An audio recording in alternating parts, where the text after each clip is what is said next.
There it is. Okay. Can you hear us now, Stasha? Okay.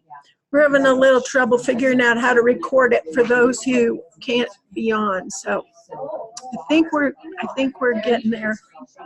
Okay. Right now,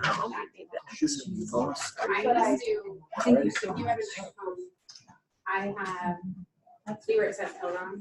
I keep it logged, so you have to do your password. And start all of my passwords. You did informatics. Yeah, a little bit. So Bonnie, I didn't use it. That's not. It just was really hot. But we can close it. Well,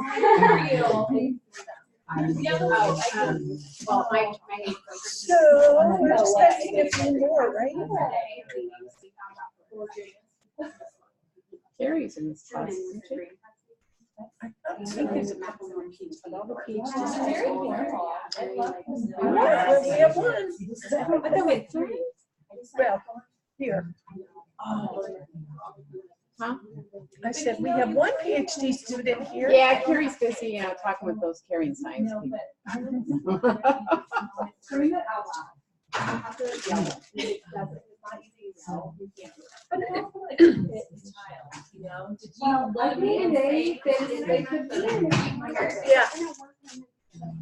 Yeah. Good morning, everybody.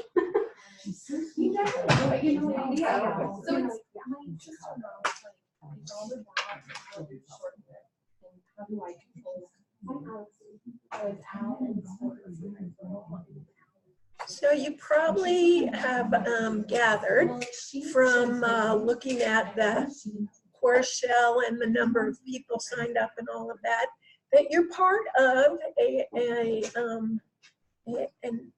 bit of a new opportunity to have DNP and PhD students together in this course. And we thought that we would start this morning with Dr. Jenkins giving you just a little bit of a background about what our thinking was with that. And then we're going to kind of go through briefly what's in the course. And then probably the most important thing that happens today is you're going to tell us who you are and what you're doing here and what you hope to study in this program. And then what we're going to do this afternoon or tomorrow morning is put together cohorts of students. So there will be 4, if you've looked in the shell, you notice there are some analysis assignments at the end, and we're going to have you work in teams to do those analysis assignments. So we'll get into more details and nitty-gritty how that's going to play out. But we thought what we'd do for starters was have Peggy do this little intro of what's the point of this. So. Thank you. So I know all the DNP students. I know Suzanne. I don't know Alicia and Carrie. Okay, very good. Yeah, I met you at breakfast this morning. So just wanted to provide a little bit of background on what we're doing. We developed a DNP health system leadership. Our first cohort was admitted fall of 2018. So several of the DNP students are in this course. Do you want to raise your hands? The ones that are in the, yeah. So those are all the DNPs. So when we developed the DNP Health System Leadership Track, it was really Paula Meek, who you heard this morning, Dr. Meek, who's the director of the PhD program. It was her vision that because we now have a DNP Health System Leadership Track and a PhD Healthcare System Track, that she said, we have the opportunity to do this right, get this right. There's a lot of confusion in the literature if you follow it. The DNP was sanctioned in 2004 by the American Academy of AACN, and it's just proliferated. As Paula was saying this morning, there's probably over 25,000 DNP students right now in the country, and the PhD students have remained relatively flat. There's about a little less than 10,000 PhD students. So the AACN has published several documents. I'll talk about a couple of them, but they really have used the language that the DNP is practice-focused doctoral degree, and the PhD is research-focused doctoral degree. And so that's the language that really differentiates the two from an AACN point of view. But we see a lot of confusion around that, particularly the research piece that, DNP is doing research. So we got together as faculty, and I'll give you some details about how this came about. And we put together this pilot program. So we are crafting, and the students are crafting the scholarly boundaries for DNP and PhD leadership students. And they've done some fabulous work over the last year. So I'll share some of that with you too. No, I don't think I shared your screen with her. Okay. So. Let me go up. Would help if I had my glasses, probably. Here's Zoom. Yeah. Got it. Without glasses, pretty good. Can you see it, Stacia? Yes, Okay. I can see you. Great. I'll put it in, I'll try to put it in slideshow view there. So we intentionally chose the word craft because craft is you are developing something new and innovative. And so Jackie Jones has been part of this pilot, and she's the one that actually chose that language, craft of interprofessional doctoral education. So you're going to see a few quotes throughout here. We try not to identify who the students are. But immediately when we put PhD and DNP students together last fall in a health systems seminar, they started talking about collaboration. The students did. And so that's a quote up there. We need them just as much as they need us. I've talked a little bit about the confusion that exists in academia and practice. And with our own faculty, we had a lot of confusion within our own faculty here about what is the differentiation between DNP and PhD. So we came up with this design, which is Agile Participatory Action Research. And it was actually Bonnie. We first talked about evaluating this pilot, and it was Bonnie who said, why don't we submit this to IRB and put a proposal together and actually do research around this pilot? And so we did it very quickly. We put it together very quickly, but thanks to your leadership, Bonnie, we did it. And we got IRB approval last fall, exempt status for this, and put a proposal together. And I actually wrote a grant to CGEN, which is now ALSN. It was the, I never get CGEN right. Now it's Advancing Leadership Science in Nursing. It's a national organization. And so I got a small grant from them for this work. So talked a little bit about AACN and their position. They have several papers. If you want to go out to their website, they have probably the most publications around the DNP because they're the ones that sanctioned it back in 2004. But they have several white papers, including one that came out just last year talking about the need for PhD and DNP collaboration. So we are very timely in doing this pilot project.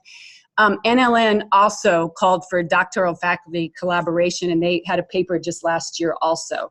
So it's a very timely topic, and the work that we're doing is going to contribute to the national discourse on defining the scholarly roles.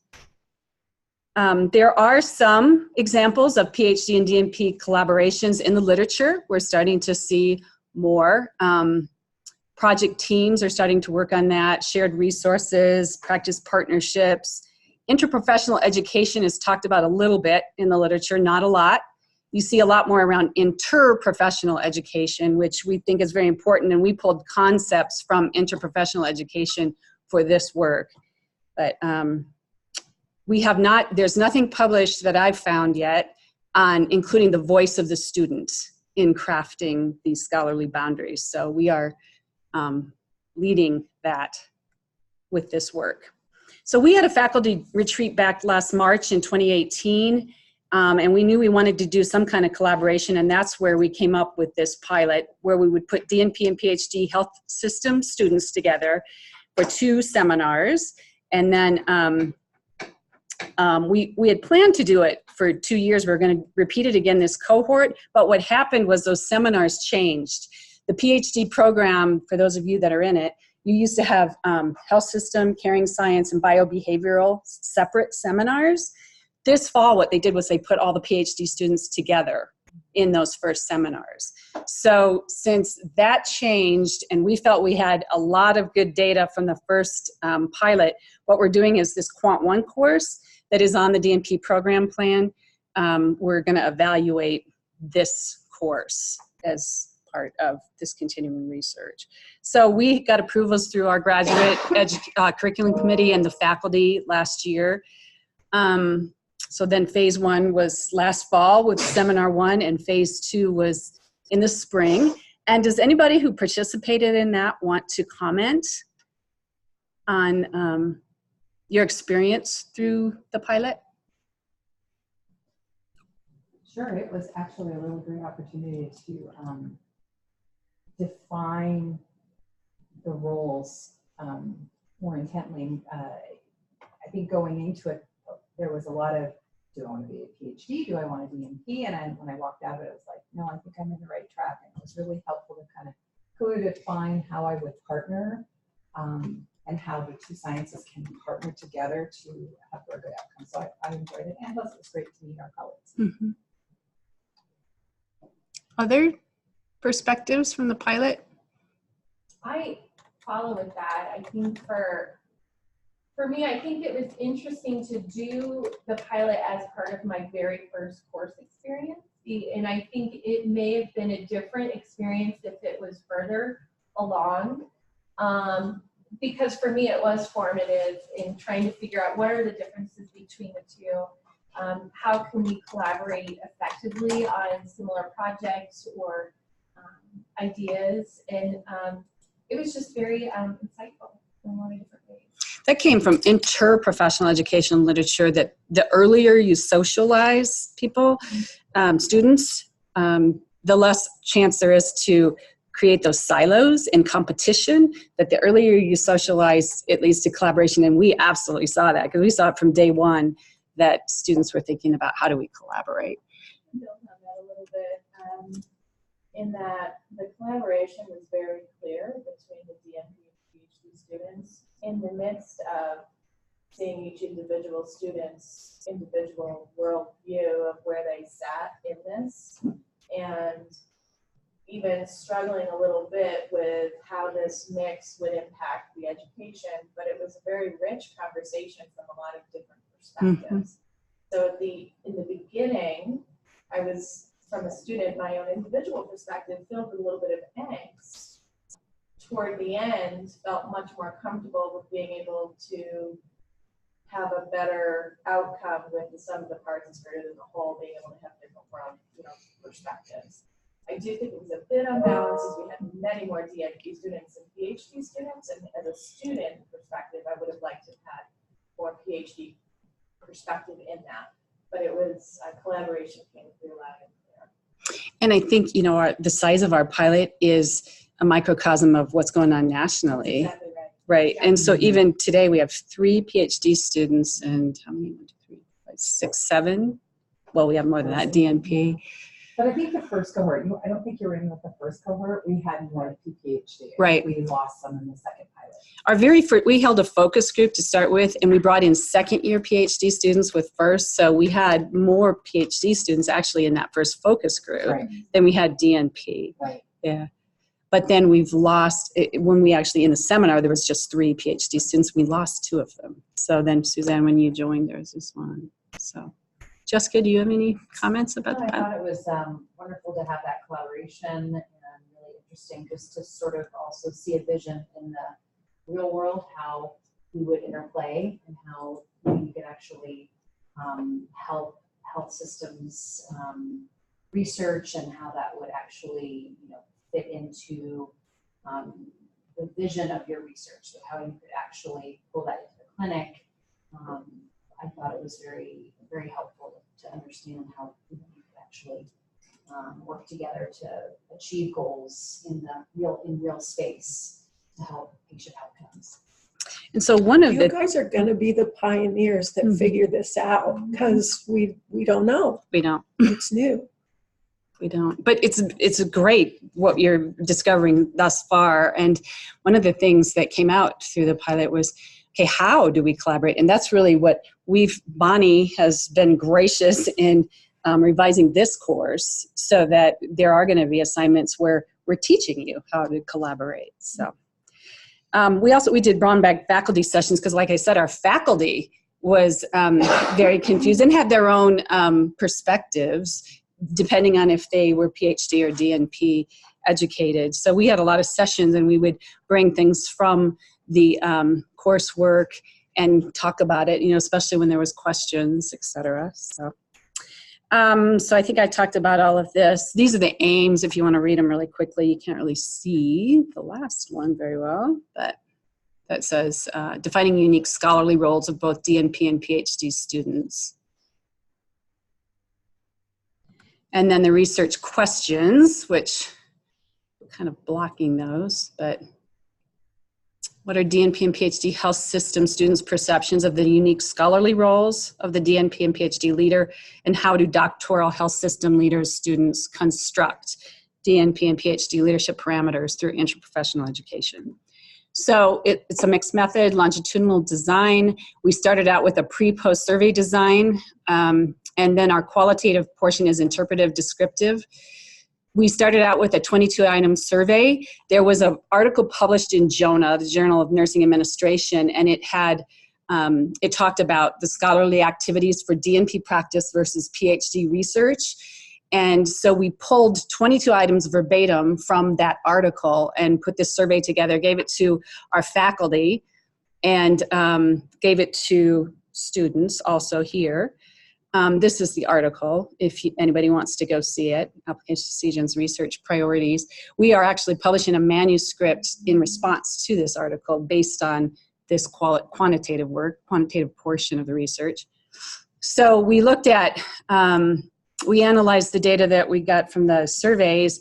We looked at congruence with the article, how many of because the article said if it was PhD or DNP, so we looked at what the faculty and student congruence was with that article, and then also what the consistency was between the different groups.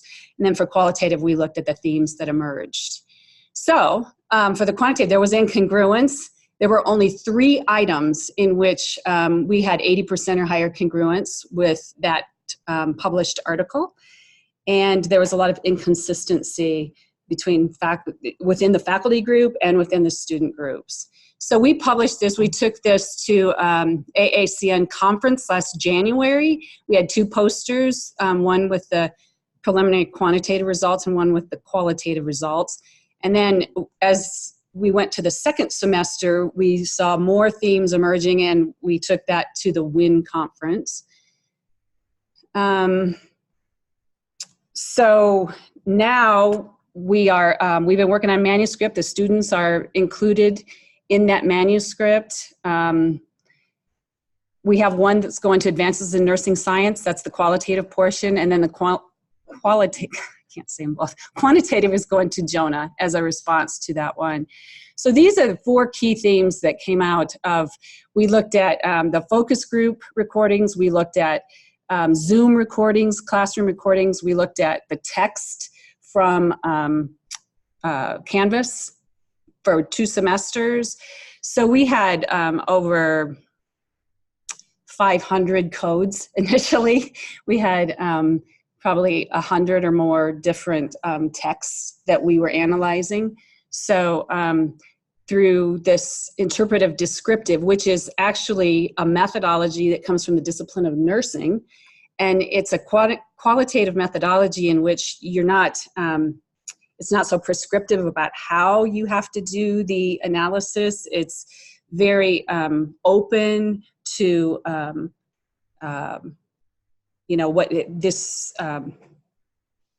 am I trying to say? The discovery process. And so it's not like phenomenology where you're looking specifically at meaning, or where you're looking specifically at culture. It's more open. So if you're interested, read Thorne, She has several books, but that's what informed our data analysis was Thorn. And it's a very fascinating process. So these are the 4 key themes that came out of that. And some of the students in this room, it's your language. Persistent evolutionary progression towards doctoral collaboration is a key theme. And what that is we're not just going to change like that. It's not just going to happen that we're putting PhD and DNP students together. This is going to be progressive. Within our own college here, there are structural barriers to doing this. The PhD students are out of the graduate school, and the DNP students are out of the College of Nursing. So just our policies are very different. So the PhD students, to get their dissertation, follow the policies of the graduate school, and the DNP students follow policies of the College of Nursing. So it's not like just tomorrow we can say, okay, DNPs and PhDs are going to be doing their projects together. This is going to take an evolution. And I mean, just what we've seen so far is 2 semesters, and now we're in our 3rd. You know, this work takes time, but that was language that students came up with, which I think is going to, we're publishing this, and I think it's going to be very well accepted nationally. And then that whole accelerating uptake of research into practice. I mean, everybody talked about, we had lots of discussion boards around research is just too slow. It takes too long. This 15 to 20 years to get research into practice can't work when we have to improve quality care in our healthcare systems, and we need to be changing our healthcare systems and transforming them. So that was a key theme. Intentional, convergent, and divergent curriculum. So we actually, in our publication, have a model for doctoral education, and there are a lot of areas that converge, and we can teach together in the future. A lot of the systems content, leadership content, a lot of that kind of theory, and yet there's clear areas that diverge in the curriculum, and we want it to do that. We want areas to be very specific to each.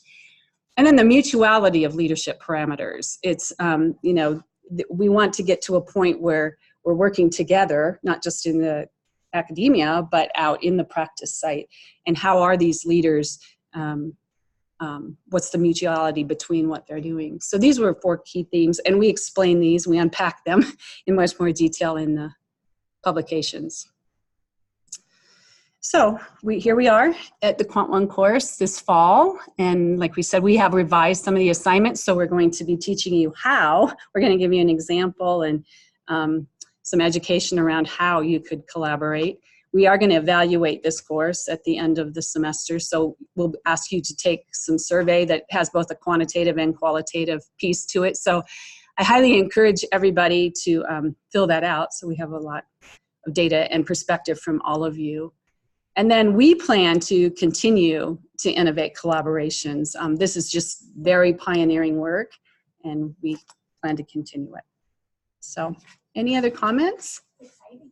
Yeah, it is. It's really exciting. There's references. You can call me Peggy. Thank you. Specifically too, I think it's important now, especially with this big boom of implementation science and how we translate evidence into practice much more quickly. Is there any thought about, or in the curriculum development that might come of models from implementation science, or? Absolutely. It's been my dream for 7 years to have a track of implementation science or translation science. I had experience almost 10 years ago now with getting a big AHRQ grant where we had 24 sites across the country. And I, as the PhD scientist, was over the implementation science evaluation, but I had DNPs across the country who were doing the practice improvement in their site, and then we pooled all the data. I'm like, hello guys, we're missing an opportunity here. So it's a progressive, dream. evolutionary. It's good to be on the forefront of putting that together. Yeah. And you guys will be thinking this way, so you'll move it in that direction. We keep dreaming here, but not everybody's thinking like we do. But gradual. Persistent evolution. Exactly. Yeah. I'm sorry. Have you looked at, is it University of Arizona's combined DNP PhD track at all? And that really wasn't our goal, was to get to the combined DNP PhD. I mean, that's never been a goal of this pilot. We really want to define the boundaries and get people collaborating and take that out to the practice site. So that Hopkins So they're has a not really joint one, looking at too. that? we are not right now. There's a couple around the No, I country. meant, is their program building that collaboration by virtue of offering that? Yes, yes. I think it's good that we're looking at it, the College of Nursing here is looking at it in a different Mhm. way. I'm not combining, because they are distinct, but Mhm. we're defining where those boundaries are, Mhm. and then how do we match them for the best outcome. That's great. I mean, part of what was driving it really was just the confusion that's out there, because there are actually research texts for the DNP. And Arizona, actually, Pamela Reed, in her theory book, has a model, and she says the PhD is the scientist, theorist, researcher, and the DNP is the practice, theorist, researcher. So in our manuscript, we're kindly questioning that language, because if the language that differentiates as research, we probably don't want to be using that for the DNP. So we're privileged to have you. And we are totally acknowledging you're going to help inform this. So give us your feedback. We need to know how it should work best. So You are pioneers. Yeah. Sorry. all right, so let's see if I can pull up.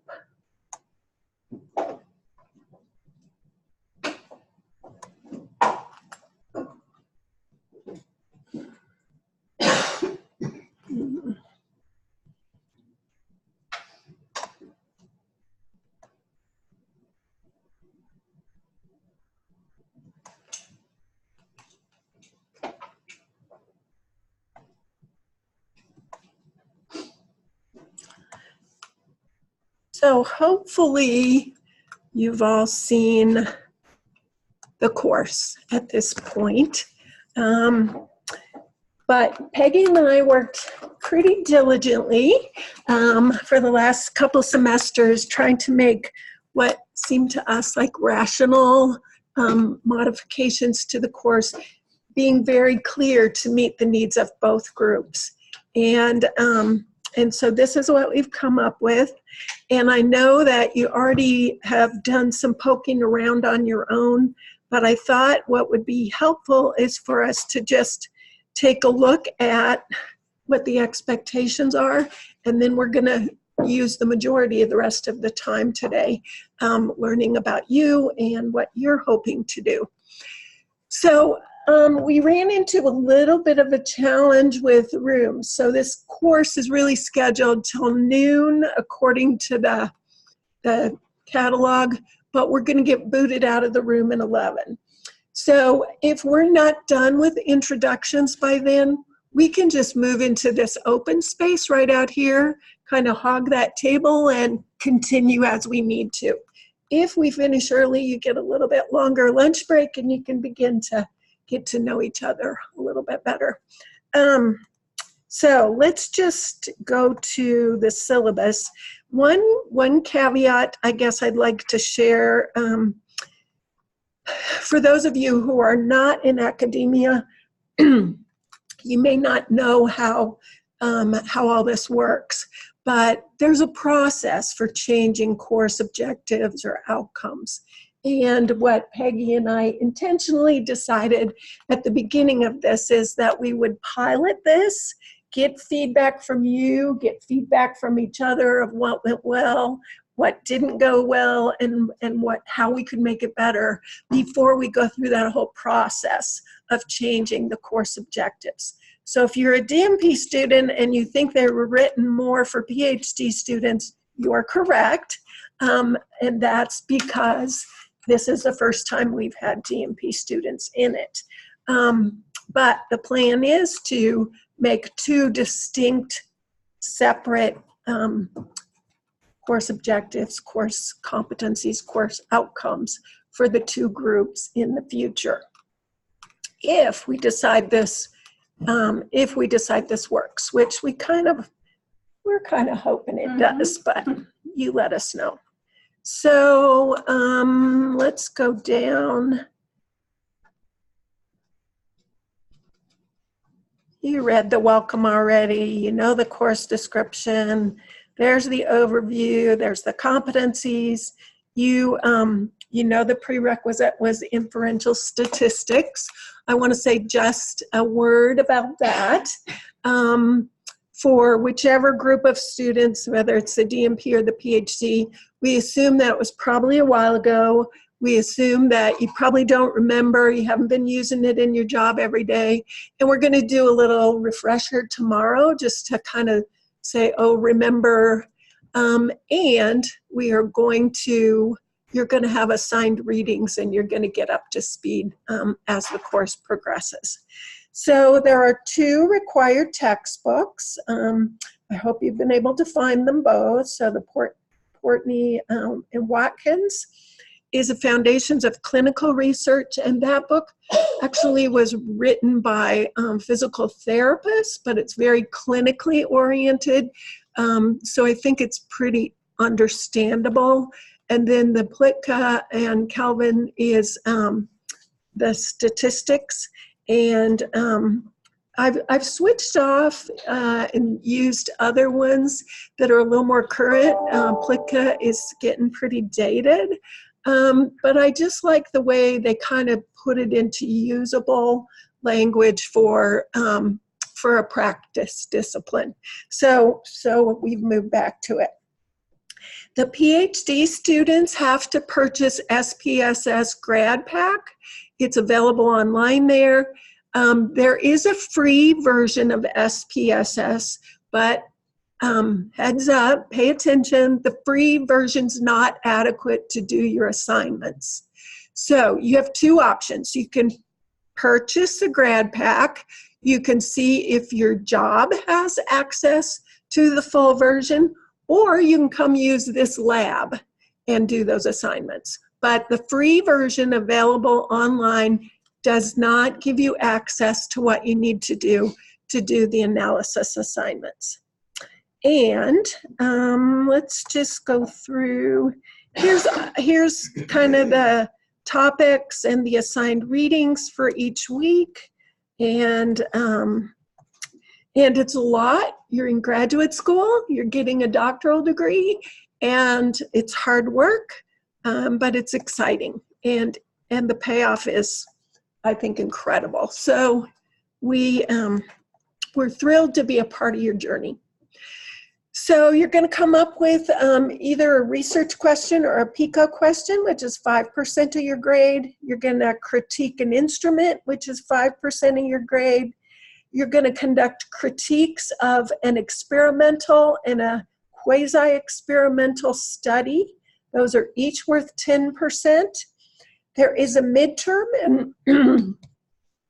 and doctoral students are always stressed out about tests or exams. They're always stressed out. So I want you to pay close attention. The midterm is 5% of the final grade.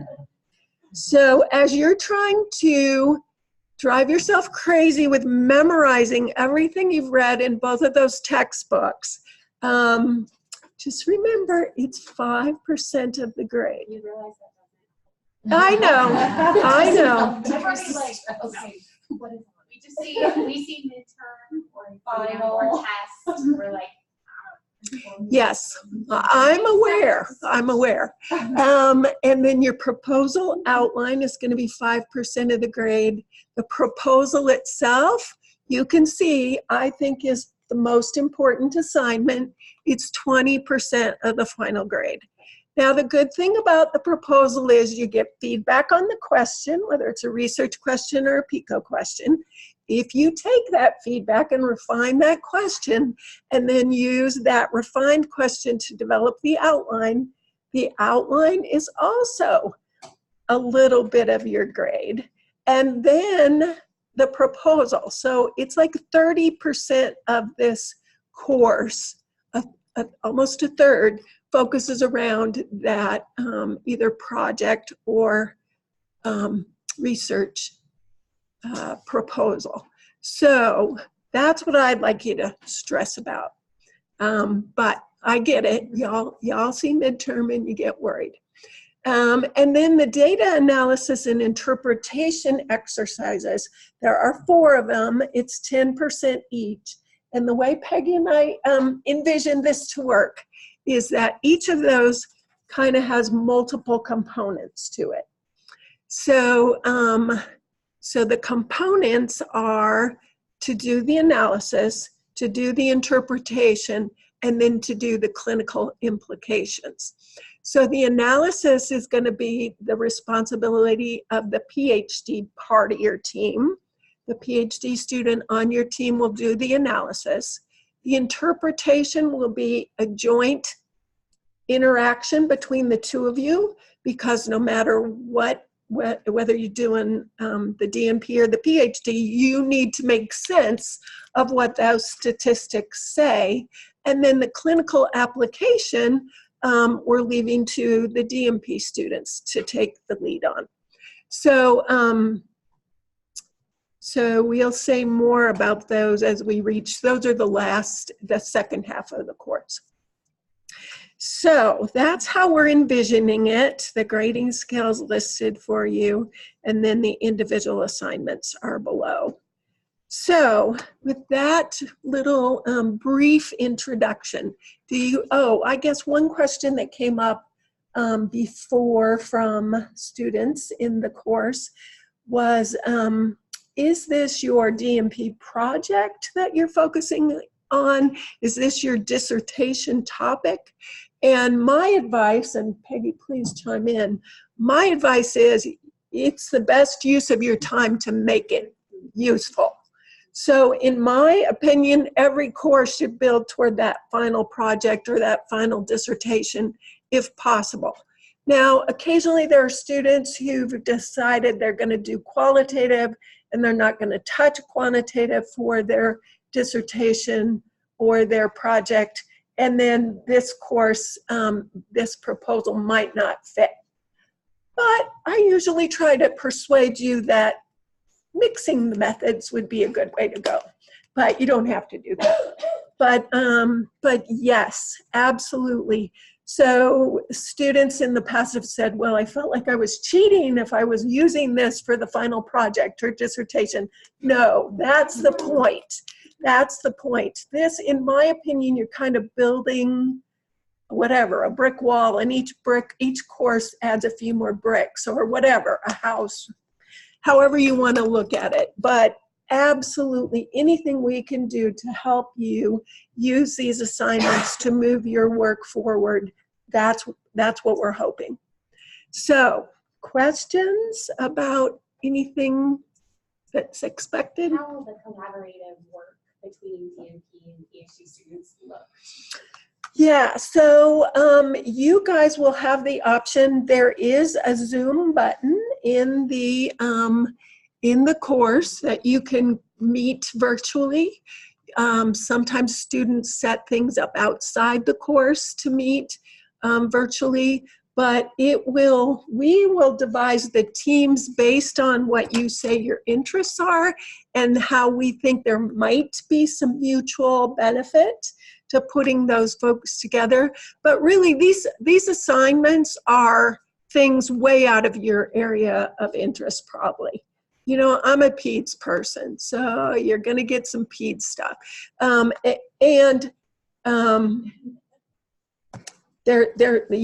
They're just random sort of topics out there. So those analysis assignments are mostly focused on, can you collaborate and come up with a solution to this? And then, did you get the content? So did you get how to interpret? Did the PhD students get how you're going to analyze the data? So, so that part is really separate from building toward your own project, if that answers that question. So we are unbalanced. Very. Yeah, so how will that roll out? Yeah, I think this goes back to Peggy's thought of it sort of reflects the real world. And I wish it was different, but it's not. So what we've decided is one PhD with probably 3 DNP. And so, yeah. We did pass statistics. It does reflect the real world, and I think this positions us in a very unique way to be able, when we're done with our programs, to be able to say, we have this training of being able to translate research findings in a way that is, part of being a scientist, being able to communicate your findings in a way that is going to translate into practice quickly. So I think this is fantastic, and it is reflective of the real world out there. How many PhDs we have in hospitals compared to DNP or other. Well, it's like, what good is the science that you're doing if it's not practical to implement? I think that's a really good point too. So we keep talking about, the translation or the implementation into practice once we have the findings. But in my opinion, we as the scientists would be much smarter to ask the people in practice, are we asking the right question? Are we coming up with the right intervention? Are we coming up with the right measures before I spend 10 years of my life doing this work? And a good example in my own career, I'm a pediatric person, and I started working with a group looking at using technology to do a better job in pediatric primary care. And we had some success, and that was the 24 site project. My OB colleagues came to me and said, we need this in OB. Can you help us develop something for prenatal screening? And I'm like, I don't know anything about prenatal screening, but I know the people. So it's the midwives here at the university who informed all that work. And that's our latest grant has been developing that technology for them. I don't know anything about pregnant women. But I know who to ask, and it's the clinicians that have informed that work. And Team science. yeah, And without them, you don't have your peds patient. well, and without them, I wouldn't touch the topic either. It's like, whoa, no way.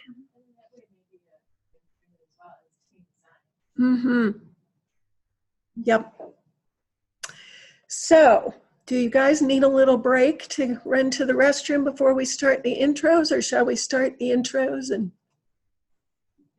Let's start. all right. How about if we start at the end? Do you want her on camera? So Yeah, that's a brilliant suggestion. Thank you. Would you come up and so Stasha can see you, and then whoever's not with us, maybe.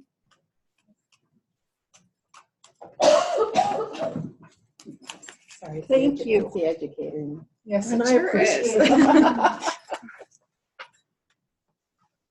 It's team teaching too, right? So you want to know kind of my background, and that's kind of, And your name. okay. So Courtney Hoffbauer. I am a DNP student, so I know you looked at me and said, oh, sorry to hear that, but I am DNP. So I joined, I was one semester behind coming in. One of my colleagues who will be joining us this afternoon actually gave me the curriculum one day when we met at work. And she said, and her exact words were, just noodle it over and think about it, because a doctorate was never something I was interested in, because I thought, well, I finished my master's and just went all the way through, never took a break, just because I knew I wouldn't want to go back if I ever did. And so now that I've taken a break from school and returning, it came back to me pretty quick, which was good. So anyway, so I joined in and started right out of the gate with statistics, of course, and that was an interesting course, challenging for sure, but it really kind of kicked me into gear rather quickly. So I think my background in nursing is a lot of orthopedic trauma is where I focused a lot of my career. So right now I am the director of nursing for a smaller hospital in Colorado Springs, Grandview Hospital. It's an orthopedic focused hospital. Just opened in the last year. We shifted a lot of our orthopedic volume. It's part of UC Health. So I am the director for nursing over there, and then the director of acute care services at our main campus in Colorado Springs. It's a level 1 trauma center. So I get my trauma fulfillment down there. So I live in a great world because I have my elective cases at one hospital and then all my fun trauma at the other hospital. Let's see here. I've been in nursing now for almost 15 years. I've been with UC Health here in Colorado. Came out from Florida. Naples is where I'm from originally. Moved out here to Colorado. I have 2 young boys and my husband. We live in the Springs. Really, as you can tell, orthopedics is my passion. I keep going back to trauma and elective. They're 2 very different worlds, but the elective population is intriguing to me, and it's nothing necessarily new, but it's how do you implement and put into practice a lot of what we know works in regard to average length of stay and readmission rate with our elective population. And so we know these patients typically have a reason to want to have an elective surgery. Either they want to go and hike Pikes Peak, or they want to go do something that they can't do. I always say that patients who have total joint surgery are some of the toughest patients I know, because they walk around with a limp for the longest time until they finally say, yeah, I need to do something about this. And so those patients typically come in and they want to get better. They have a purpose to get better. And so really hoping to focus a lot of my project on education up front for these patients and what can we do to best prepare them to go in the hospital. We follow the same track currently. We put them in a hospital gown. We do, and then all of a sudden you walk through the hospital doors and you're sick. Well, you're not sick.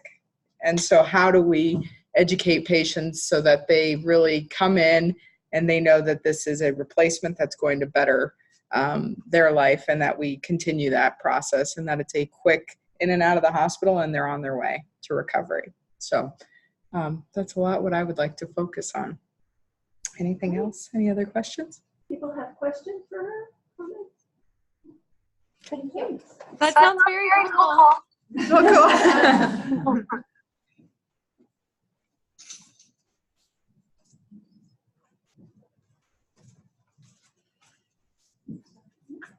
Hi there. I think many of you guys already know me a little bit, but my name is Jessica Davis. I'm an oncology nurse practitioner. I've been an oncology NP now for about 18 years. I work at Rocky Mountain Cancer Center in Boulder. I've worked some with Denver Hospice, working with their outpatient palliative care program, and have been focused over the last 10 years mostly with outpatient oncology patients and hematology patients. My passion is palliative care for these patients.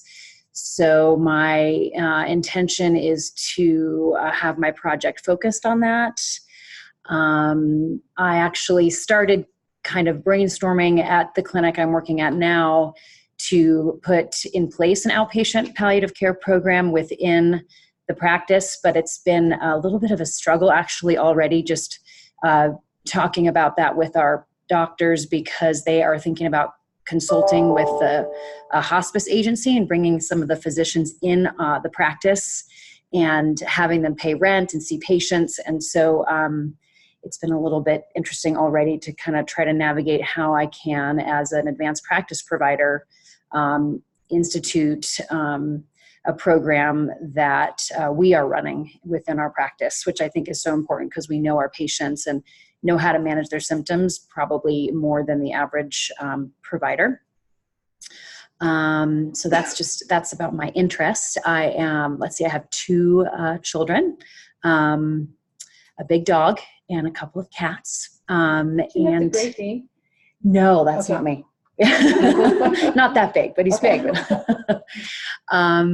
And I originally am from California, but moved to Colorado about 10 years ago, and actually worked at the university here first when I first moved to Colorado with the lung cancer team here with Dr. Bunn's practice. I think he's retired now, but and I think that's about it. Any questions for me at all?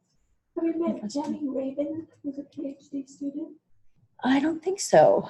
Jenny's the director of palliative care at Children's. Oh, wow. And she, Okay. Interesting. Yeah. Just chatting. Okay. I know Heather Coates, and Yeah. she and I worked together, or actually when she moved away, I took her position here at the university. So we've stayed connected, and I know her focus is palliative care, her passion too. But So Jessica, just to clarify, your possible interest for your DNP project might be around like a model for practice in the clinic when you're bringing in like an outside agency group? no, my model would be more of a nurse practitioner run palliative clinic within an oncology practice. So for the patients alongside their treatments. We survived stats together We did. for this summer. That was challenging. Very challenging. Yeah.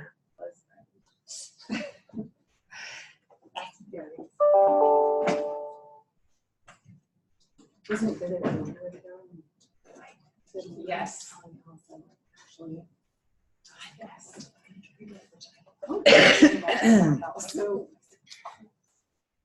Hi, Stasha. Where are you that you can't be with us? I'm visiting my husband's family in Mexico. Oh, how nice. We got married 2 years ago, and we had planned this a while ago. So I'm sorry I'm not there, but I know I will meet all of you at some point, and you all seem wonderful and amazing, and I cannot wait to meet you all. It's good to see you. Forgive me, everybody. I am getting over a chest cold that landed last week. I sound like a 40-year-old person who smoked for 40 years. My name is Alexis Kutlis, and I am a DNP student. My background is in women's and children's, most recently pediatrics. I left peds about a year ago and went into the adult world for the first time in my career. Excuse me. As a director of ambulatory nursing at a academic hospital in Seattle, Washington. I love ambulatory care. It is kind of where I've landed. I miss the children, but I've actually been markedly surprised at how much just being part of the ambulatory world and a far more evolutionary world it's just a bigger population, and so it has a lot more focus than peds do. I always felt like in the peds world I had to fight for everything. In the adult world there's funds and there's just a lot more resources available. So I've really enjoyed learning a whole different pathway in healthcare, but it's been a challenging year, and I'm grateful for the growth. I am interested for my DNP project. I'm interested in really looking at the care coordination model from a focus of sustainability and healthcare economics. So we had a program in place where we had 25 FTE dedicated in primary care for for supporting care coordination. And one of my first things as a new person in the organization was to tell my senior leadership that that was a very poor model in that it was not cost effective. The nurses were unable to provide that type of support because they were also clinic nurses. So I've been in the process of undoing that and putting proposals together to redo it. So that's really my interest, is looking at how can I build a sustainable model. What is that FTE and where does it need to be, and what are the resources that need to be in place? So taking them from a silo to a centralized program. When I'm not in school, what am I doing? I feel like I'm in school all the time. What else do I have time for? When I'm not at work and I'm not in school, I've had a really big learning curve in the last year. Again, I went from peds to adults, different role, different organization. So I've had, beyond school, it's been a really busy year. So in my mountain school, I have a ton of family and a lot of young ones. I myself don't have children, but a lot of young ones around. A lot of nieces and nephews, 2, 4 new twins, then some that are older. And so just busy. Yeah, I think that's it. Let me stop this here so that you guys can see better. If we stop the screen share and also log out of this so we don't have interruptions. Okay. Alicia, you're back.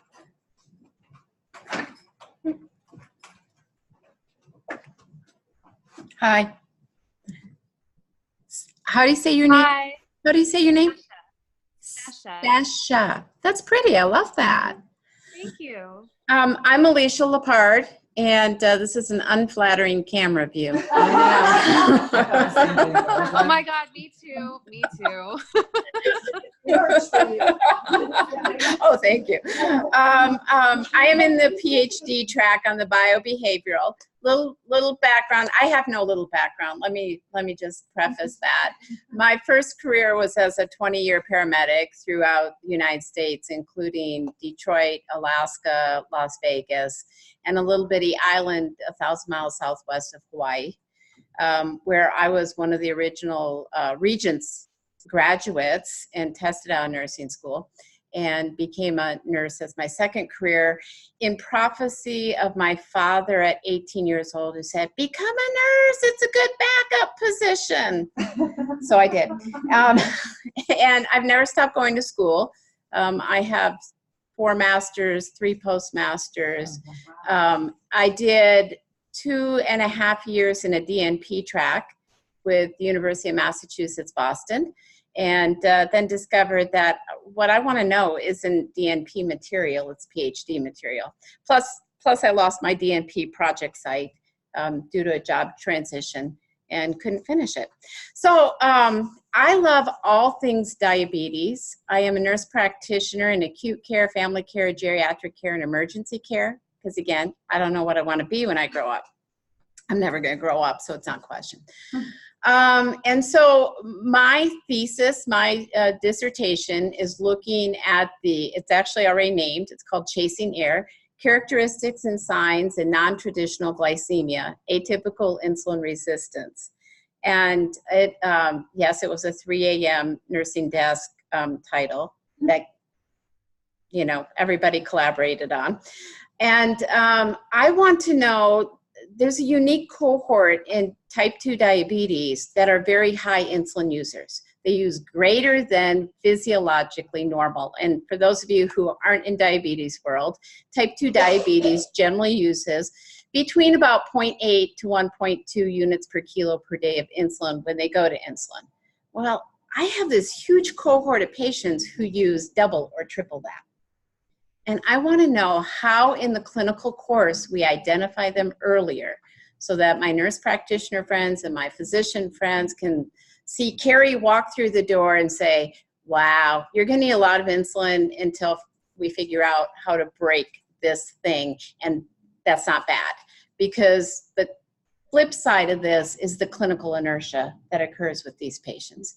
And we've furthered their disease, their morbidity, their mortality, their premature death, because we're so afraid of insulin that we don't want to push it. So that's my whole track. Awesome. Alicia, I used to Sounds wonderful. allergy and rheumatology clinics at UC Health, and I know exactly what you're talking about. I can remember the faces of the patients who we had that we just didn't understand.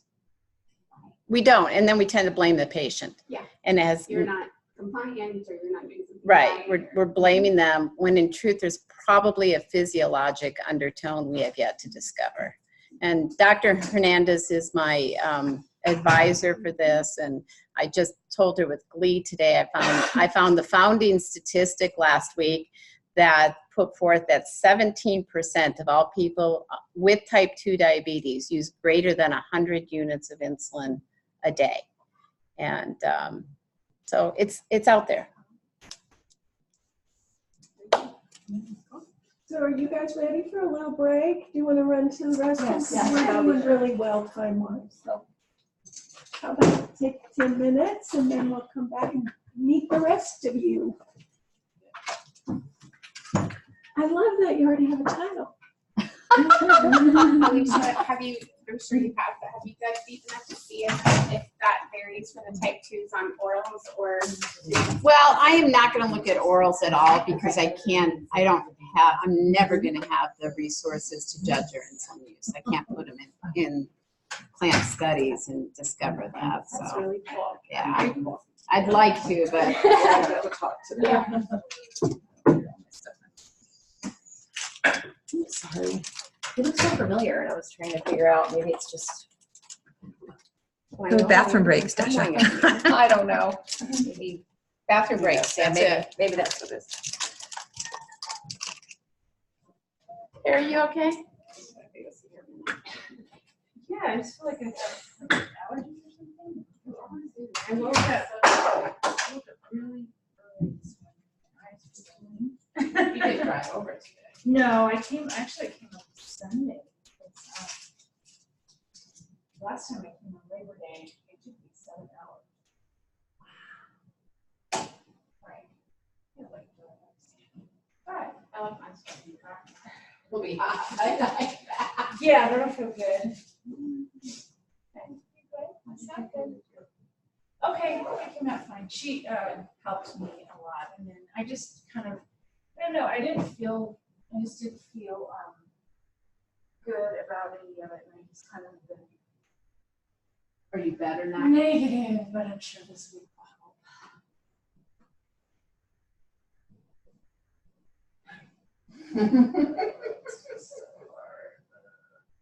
So, yeah, Yeah, you need to get in a better place. well, I think, I just had to get to the okay now story.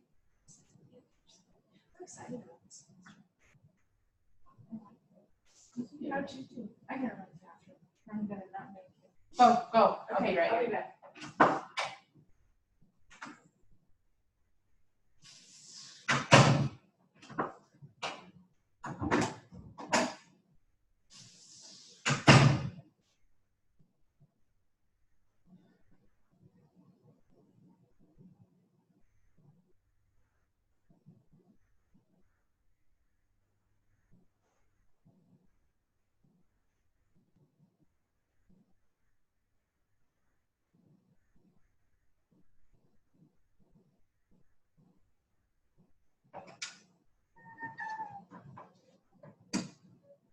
They really don't do trash cans here. Wow.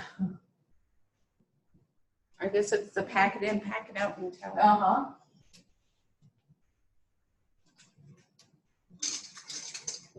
Don't be looking at work email. Don't go there. Don't do it. I'm trying to book Christmas stuff.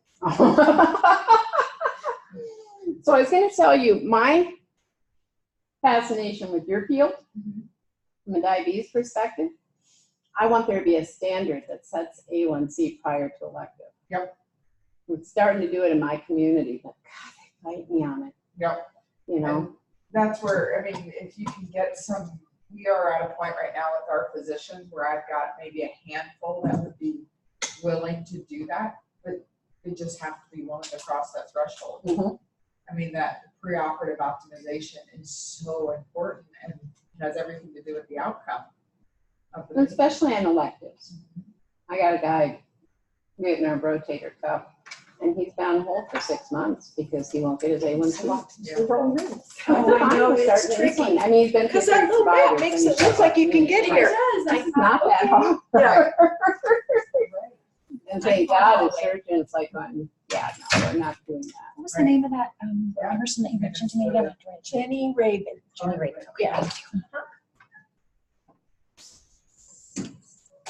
If I see her, I'll try to introduce you. Oh, okay. Oh, I did not tell them that I was going to be in and out of this class. Oh, you didn't tell me, did you? No, I didn't. So I have you and biobehavioral 3 all at the same time. Oh, I'm the one bummer. that you guys talked about. That's right. Okay, I knew that. So I guess, tell me when I have to be here, I'll see if I can. Yeah, Like now. I think Paul said his preference for when he wanted you to be there, right? Isn't it tomorrow? Mm-hmm. Yeah. So tomorrow's, the main stuff for tomorrow is the stats review kind of. You're gonna record it? Yeah. Okay. And, I don't know why I thought you were a PhD. What's that? I thought you were a PhD student. I am. You are, okay, you're, okay. Right.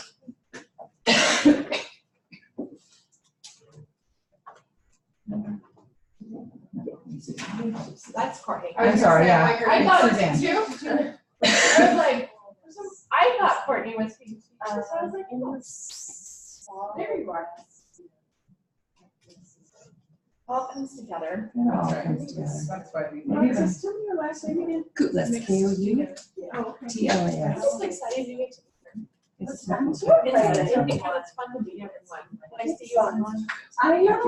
Both of you too. Started on pilot and now we were. Right. And we were mentioning that. It'd be one of the best things about that. It's just. Because we don't have that opportunity in our program at all. No, and it really was just timing, time of year, and it was such a fun. It was, no, it's nice. I come up with work, it's just with a really, high what I had ever intention. Well, and I think they. This is, As well, and that's like, and there was thoughts. This is what There was nothing wrong with frustrates me that. about It's hard to control. Yeah. resources. Yeah. So this is a physician who was on a grant a couple of years ago, well, granted 2 years ago. So it's kind of a dark lesson because she really. She has been trying to publish from that grant for a period of 2 years. She's now on her third manuscript. It's gonna be interesting to It's no see. big surprise. Yeah. Further She's along. since finished her fellowship. She's now a professor. I don't know at that. Northwestern. I think we have an edge. I feel like we Yeah. might have an edge. Um, I think we all have anxiety and she about keeps circling back to me with edits, so she submitted it, a and little then bit. I think author some of wants us, this, and then because I'm a co-author. like the two members of the group have a really solid Anyway, idea of so what I'm we like, want. And That granted 2 years ago, it's not a practice anymore I haven't because the talked with others. organizations don't pick up the thoughts. Well, you and I were This is what I don't like. earlier. Well, Yeah, whirling around. Oh, I know, right? She is. She's doing exactly what she's supposed And I to still do. time commitment to do this work. Are you in the project? one? Yeah, I know. Which is why I think it's Because really I know important some when you people look were at starting evidence to this only from look at, next. you know, a window of time. I'm not still 12 years, nervous because how whether long I'm did gonna that be 12 able years to like take before it secure actually it. got out? Depends on what they can hear. I'll disagree. You would disagree with that? Yeah. So you're like, what we're doing. I think it'll evolve. I think with any of this, it's going to be so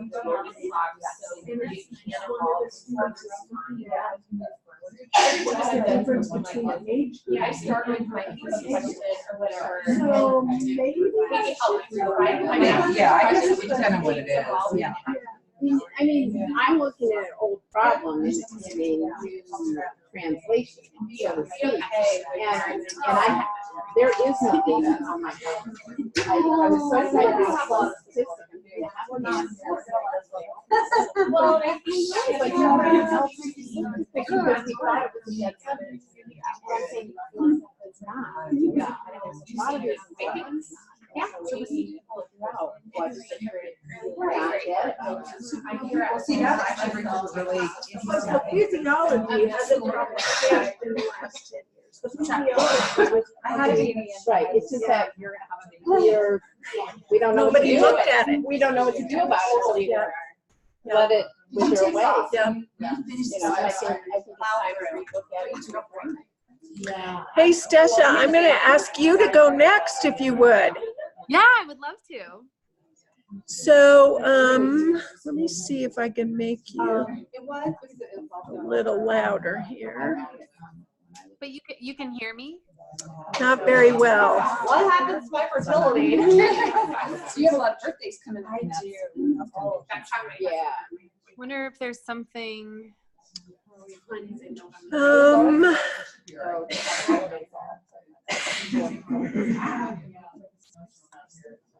So we're gonna have to get super quiet and ask Stasha to get super loud, because I'm not sure.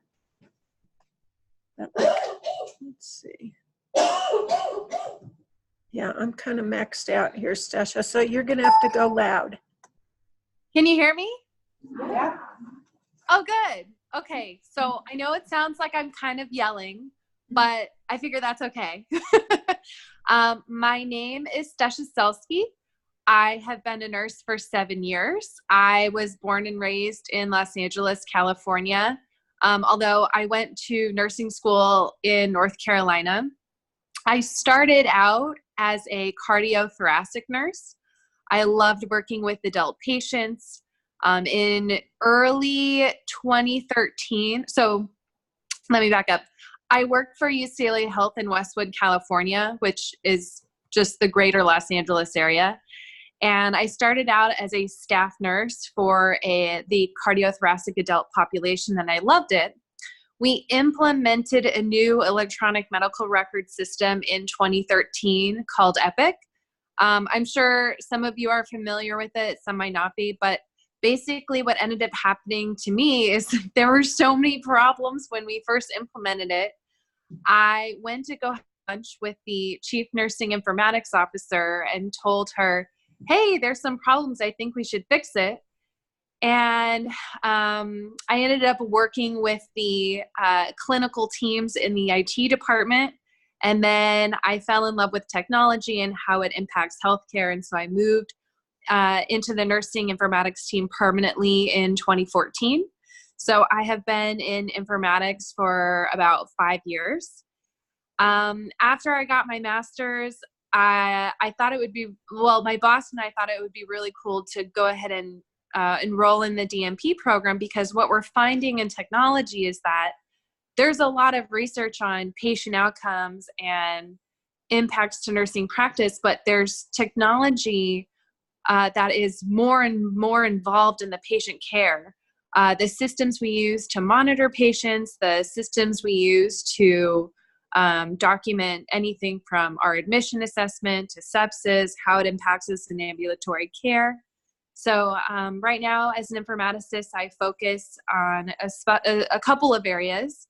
The inpatient setting, radiology, and our psychiatric hospital, and then also telemedicine.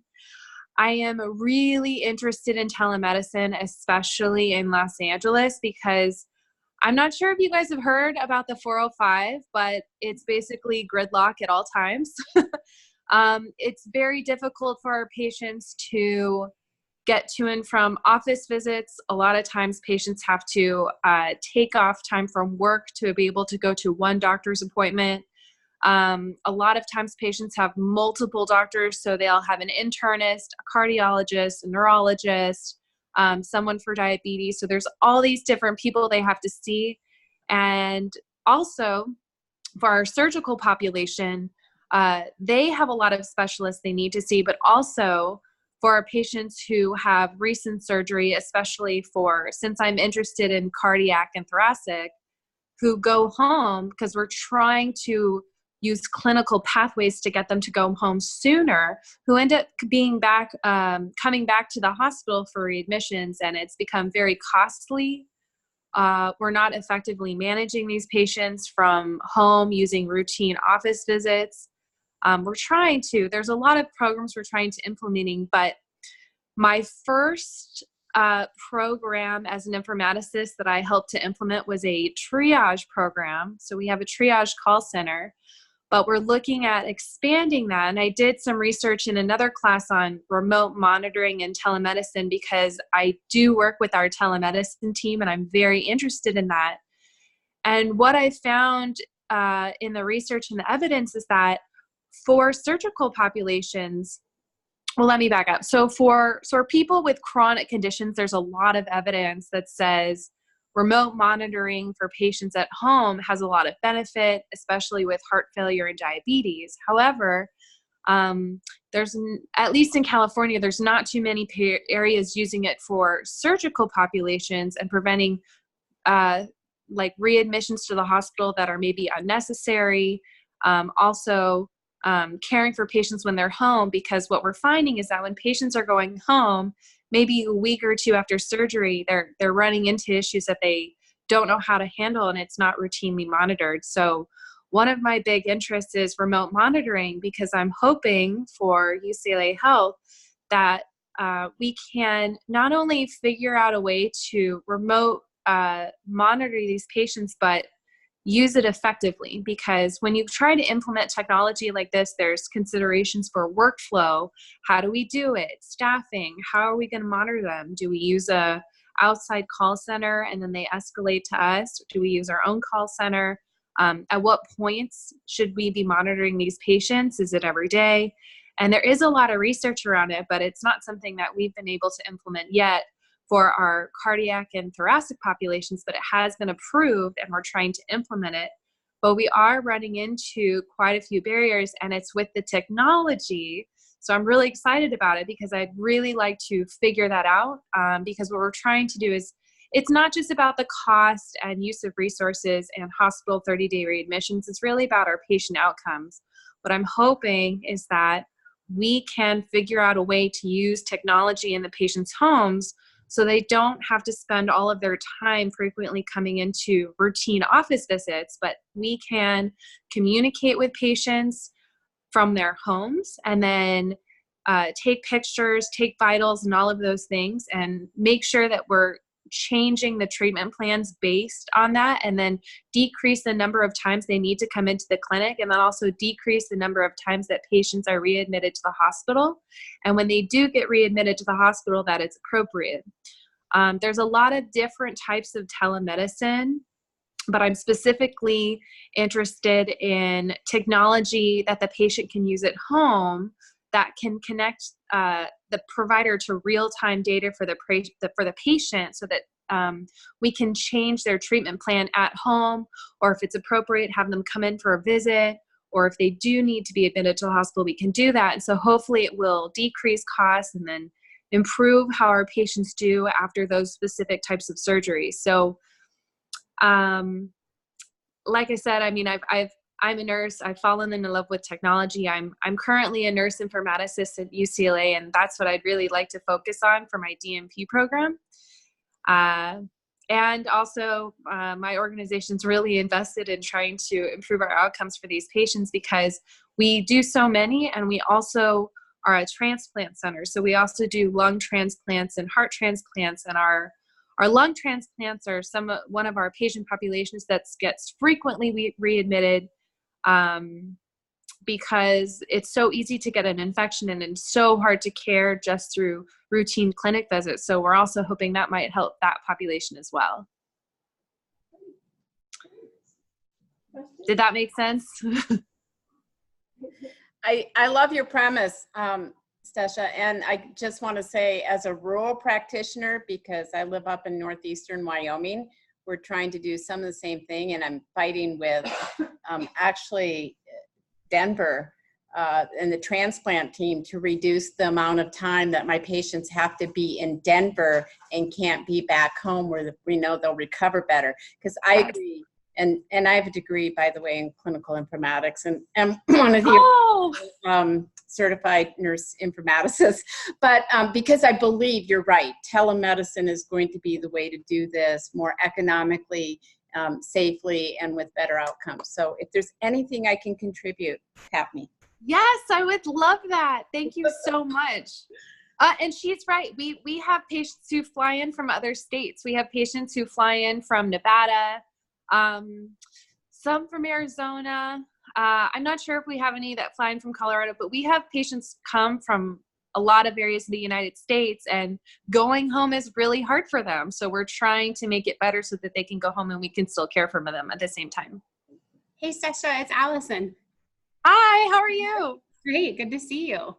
I think too, I remember when I was managing the endocrinology and rheumatology clinic here, I think we also think of all of the folks who lose access to healthcare or quality healthcare because of their location. And it's so sad, and that disparity is not fair, or is it right? And I think that telehealth can really bring a bridge to those patients that's rightfully deserved.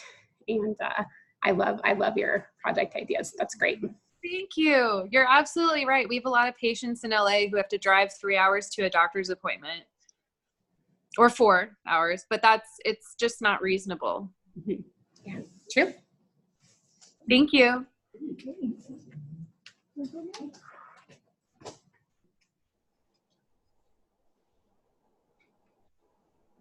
Hi. Hi. I'm next, but I think you might like what I'm saying because I'm also thinking about some of the same things with technology. So I'll go ahead and start, and then you might want to chime in. Yes, I would love to.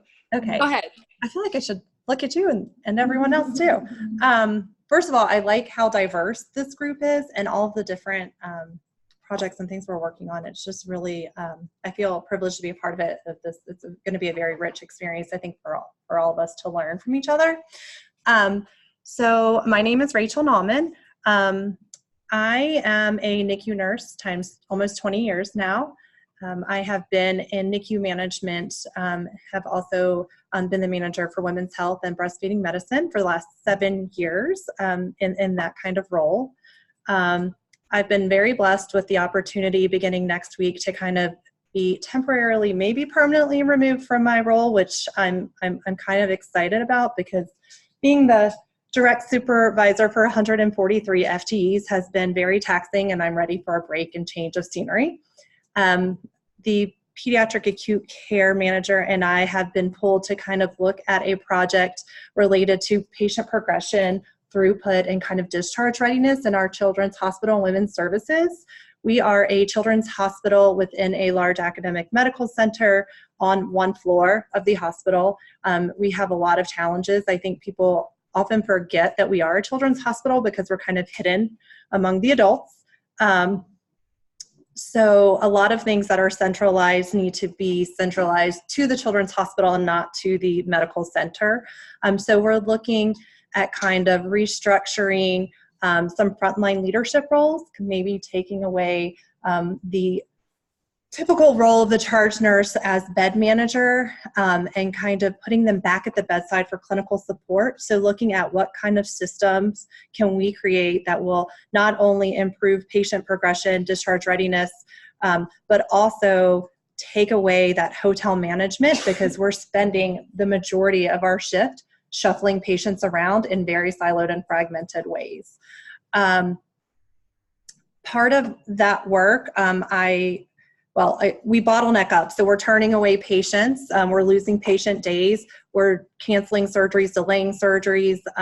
Patients are boarding in the ED. We're doubling up our NICU beds. Our average daily census of our 51 bed has been 54 in August with nowhere for these patients to go. So it's been very taxing from a staffing perspective too.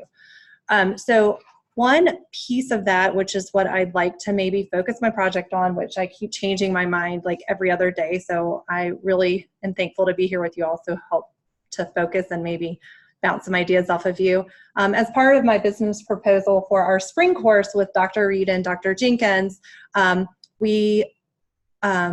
put together a business proposal for something that we've kind of started and I'm very excited about, and it is remote home monitoring for early discharge for NICU patients. So we kind of emulated a model for pediatric cardiac patients that had decreased mortality for these patients. We are looking at it and are using it now for sending patients home with NG feeds. So not sticking around, hanging out in the NICU, incurring an ICU charge and bed status for patients that are learning to eat. So sending them home early with an iPad. It's been in People and Apple has it on their website. So using iPad technology and integrating with our EHR to monitor these patients virtually.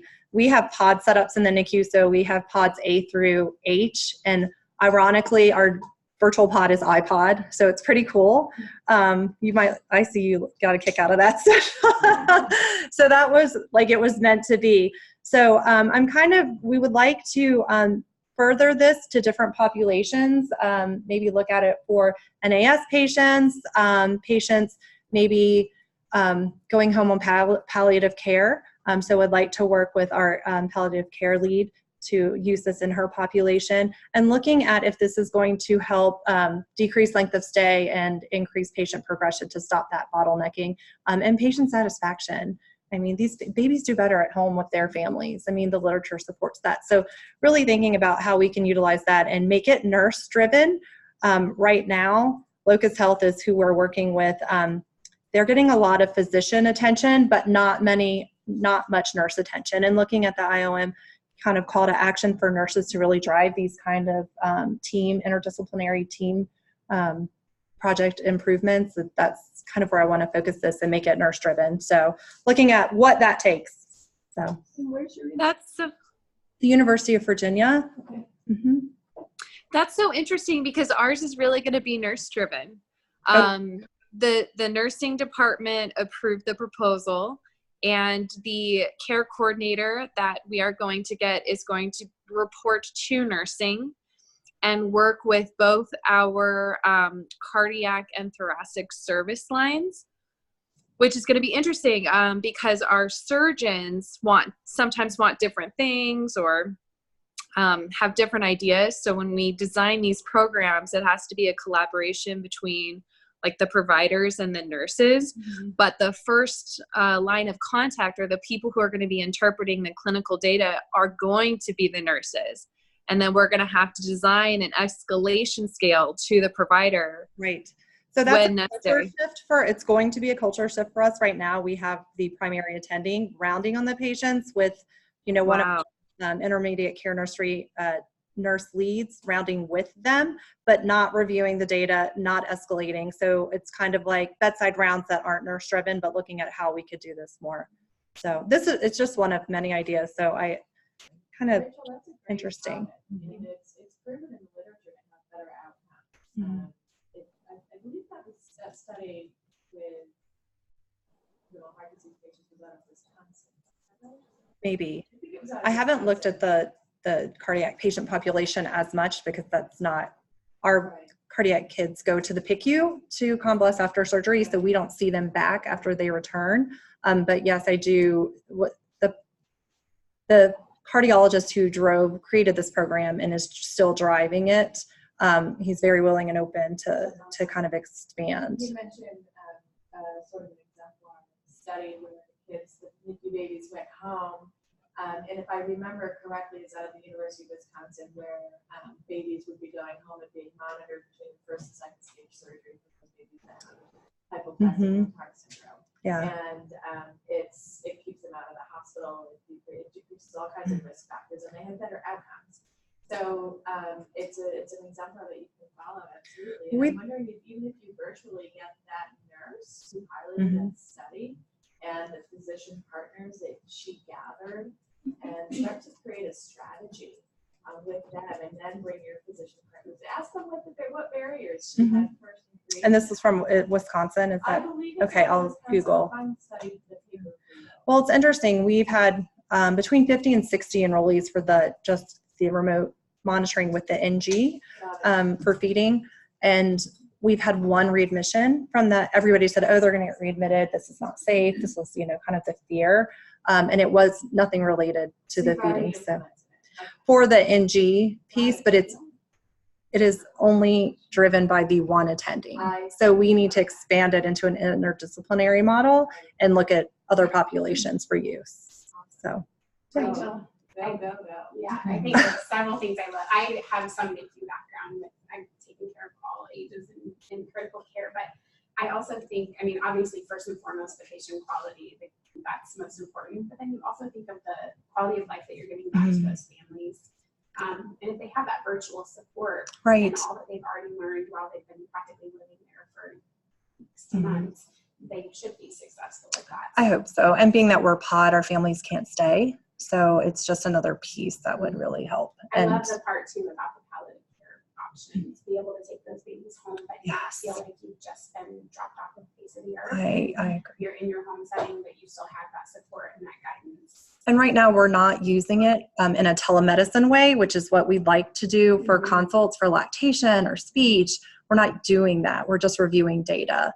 So it would be nice to be able to use it as a telemedicine platform. So. One other thing, I can connect you with a colleague in here at Presbyterian Columbia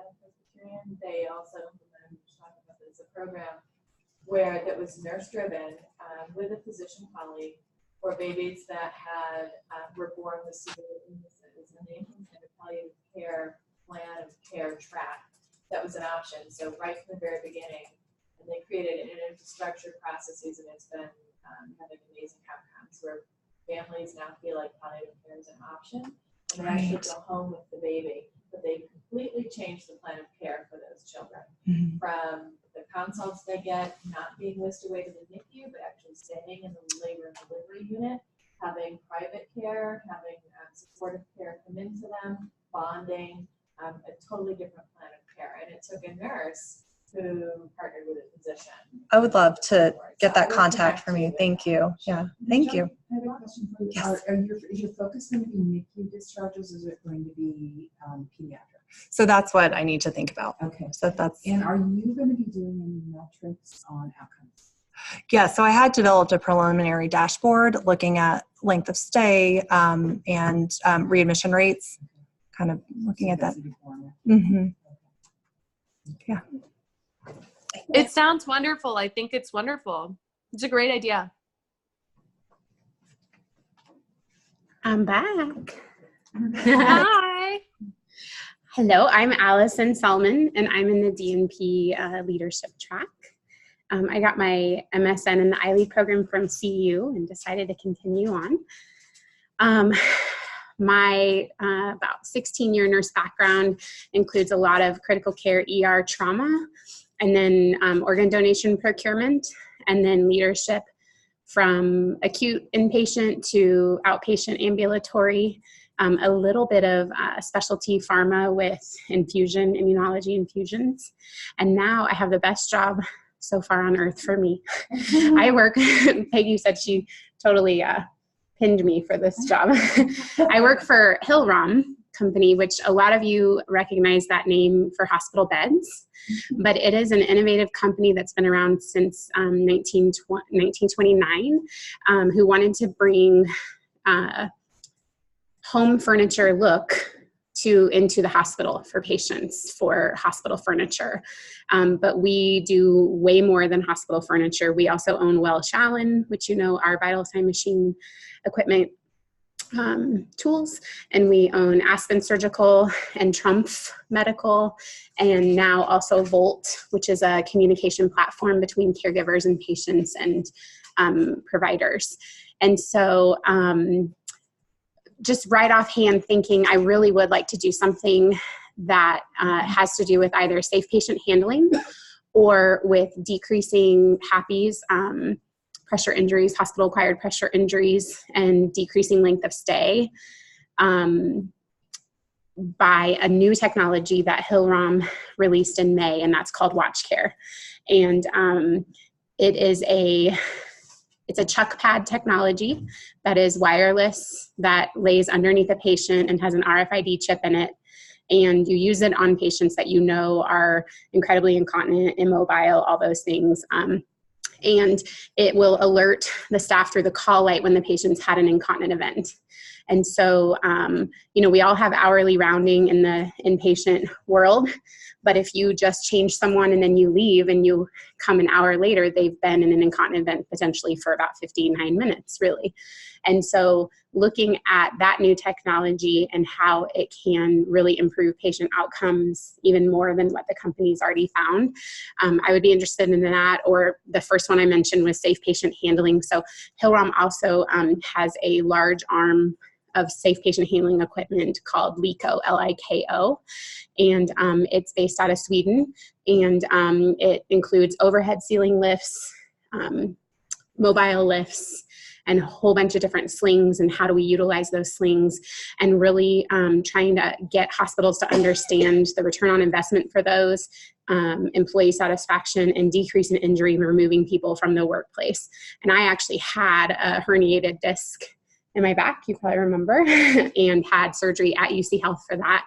And the doc said, I used to power lift competitively, and I heard it just doing a very small amount of squats in the gym. And when he went into the micro discectomy, he said it was from tons of micro hernias from lifting patients with one more person like we've done for so long. And so there's a personal connection there for me with the mobility piece. But yeah, my main background's in people management and leadership, and will always be a nurse, but I love my new role where I'm trying to impact quality care. My role is actually, it's called Senior Clinical Manager and Consultant. And so I support a territory of 5 account executives, and none of them are nurses. And I try to give them quality leadership, research data, and also some of the just executive dialogue from, like a CNO and DON and different, and even charge nurse dialogue on how to successfully sell our products to places who need it. Are you here in Colorado? I'm not. I'm in St. Louis. I used to live here. So I used to work at UC Health, and I lived at 21 Fitzsimmons, and I hung out at Cedar Creek Pub where everybody's going tonight. And I loved it here, but most of my family's in the Missouri state and wanted to head back there. When I got a CNO job there, ran with the opportunity to be back closer to family. Well, there's much better Italian food in St. Louis. Yes. I will say that. My dad's Italian and I love it. And I grew up in Kansas City, and we have some great Italian food there too. Here, not so much. I have a twin in the St. Louis area. Oh, awesome. So I spent a lot of time there. Great. That's great. Senior Clinical Manager and Consultant. Yeah. So I work from home mostly, doing calls and emails and research and data stuff. And then I travel to facilities for leaders for meetings with leadership and nurses. I help provide education. We have a really wonderful research or evidence-based early mobility protocol that we share with customers, and they're allowed to put their logo and stuff on it. But, we try to help drive some of those programs to increase quality and to provide some of that structure.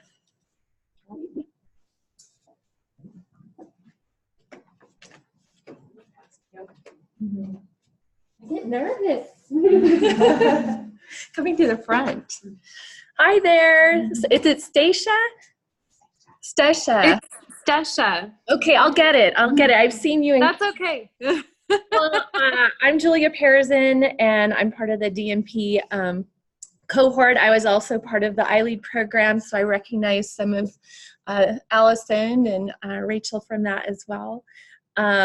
My interest or my background is nursing's a second career for me. I've been a nurse now for 19 years, but prior to that, I was on a science track and had some undergraduate research fellowships in basic science, and I did research in immunology and pharmacology, looking at protein structure.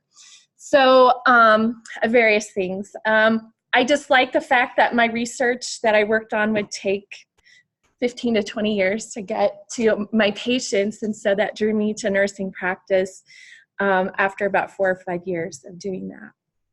I've ended up still appreciating that system structure.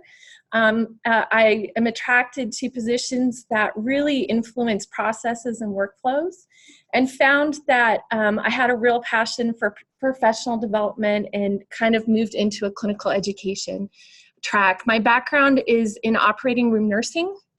I jumped into that because I used to take explanted heart tissue from our transplant patients and do work on that, and saw the OR team and got really excited about kind of that work environment. And my first few years was really doing trauma at that level, at a level 1. So I found after moving into community other hospitals, level 2 and level 3 facilities, that I really wanted to influence clinical practice more, and kind of jumped into clinical education. And I've been in clinical education for peri-op services for about 13 years now. I've had a primary focus in the OR, but a little bit like some of you, I'm also was part of an EPIC transition. So I spent about 3 or 4 years working with the OR teams at a 200-bed facility and developing their perioperative OR and anesthesia applications. But I did instructional design as well as training environment design with that. I'm currently now working at the system level at Providence St. Joseph Health. We cover 50 hospitals in 7 states. And I manage transition into practice programs primarily for the OR was my start, but I've also inherited peri-anesthesia transition into practice programs as well as endoscopy and cardiovascular lab. I ended up with some of those topics because those are I would say CVL and OR have high agency use throughout our system. And we have developed over the last 3 years over 22 different specialty transition into practice programs that are evidence-based. And so far we've had about 3,000 or 4,000 nurses in total. We're growing towards that 4,000 at this point that have utilized our programs. My programs really are less than 10% of that. I'm happy if I get 100 people using my programs in a year, just because they're smaller areas of practice. My research interests or things that I'm attracted to in looking at literature is looking at how competency is developed for new to specialty nurses. Let's see. One of the projects that I was hoping most of our evidence-based research that we use for transition into practice is based on the knowledge of new graduate nurses coming into the profession. We know that 11% of those nurses coming in leave within the first year of practice. And so that was one of the reasons we developed our transition into practice programs. But my areas focus more on what we call fellows, so nurses that have greater than 12 months of experience. I believe they have different needs than what our new graduate nurses are, and the literature is very sparse on what kind of interventions are helpful to them to keep them in the profession beyond that 3 to 5 year. There's usually a gap that we're seeing. And so there's been a lot of interest in the last year to really look at what happens to nurses at that 3 to 5 year time point. And so I really look at recruitment intention and retention information. I had hoped that my project would be around kind of exploring our data. We use the Casey Fink nurse satisfaction survey at various points throughout our programs. And I've had a hard time getting my hands on the data for fellows, but I was hoping to utilize that to develop interventions. I'm having some political roadblocks within my organization to kind of implement that project. But we have another project for nurse practitioners that I am now being asked to consider. We have the goal of adding 700 nurse practitioners to our health system by 2022. And this has been a project that's been going on for several years. With our expertise, or my work team's expertise in developing transition into practice programs, we've been approached to develop transition into practice fellowships for our nurse practitioners. And so I'm now starting to explore that process. I do things in my organization to scale. So how do we scale that up for multiple specialties? How do we scale that up for 7 states and 7 different requirement, licensing issues? And so part of my project may involve utilizing a purchase transition into practice fellowship, establishing the workflow and the pathway to set that up at such a large system level, and implementing a pilot of that. And so that's what I'm starting to explore. Some of the issues with that that I think I could pull together as part of the project would be looking at, there's 4 areas of evaluation that I think we would want to implement. One, of course, the purchased, we're looking at Versant, that's well-known product out in transition into practice realms. They do a lot of outcome studies and data, so I feel very comfortable that with their programs, they are going to do a lot of rich evaluation of competency over time. But we would have the other camp of what are we looking at for quality over time? How are we looking at nurse satisfaction? One of the reasons why this initiative is in place within our organization is we did a system survey and found that our nurses that were really looking into advanced practice in their careers were not able to stay within our organization because systematically across 7 states, our physician end of the organization refused to hire nurses that had less than a year of experience in practice. So in order for us to kind of go kind of fix that barrier of practice. That's one of the reasons why we're trying to implement these fellowships, is to give them the support they need. So I want to also look at that other end of nurse satisfaction over that first year and beyond of nurse practitioners. What evaluation tools are out there? And from my preliminary study of 1 week and looking at some literature, I see that there's two primary tools out there to look at nurse satisfaction for nurse practitioners within that time frame. So I'm still exploring that, but I may use that as part of the course. So. And where are you physically located? I'm physically located in Eastern Washington. Alexis and I are your Washingtonians. I primarily work at home, and I travel a lot to the various facilities and all of that. So, all right.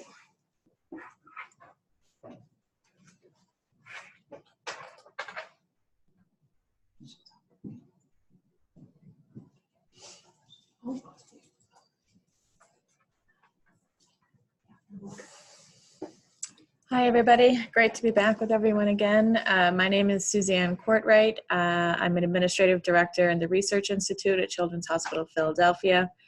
I'm a pediatric nurse by background, a strong clinical background in CT surgery. As a nurse practitioner, it sounds like we've got some commonalities with some of my crew here. I've gone into nursing administration in the last decade, and recently was feeling like I had questions that I needed to answer, and so that spurred me on to want to go ahead and study for my PhD. So my area of interest is emotional well-being in youth living with chronic disease, and my dissertation topic is emotional well-being a mediator of emergency department utilization in adolescents with asthma? So a little bit of background about that in brief. We have a very biomedical focus in our healthcare system and our healthcare delivery models here in America. Emotional well-being is a topic of interest across the globe, and the United States really is absent on that literature in pediatrics and adolescents. There is some movement in the pediatric world. The Academic Pediatric Association has determined that the science of thriving needs to be a focus and a research priority for pediatrics going forward. 5 institutes and centers at the NIH in the last year, October of 2018, named emotional well-being a topic of national priority for research. So that's where I'm headed. Thanks.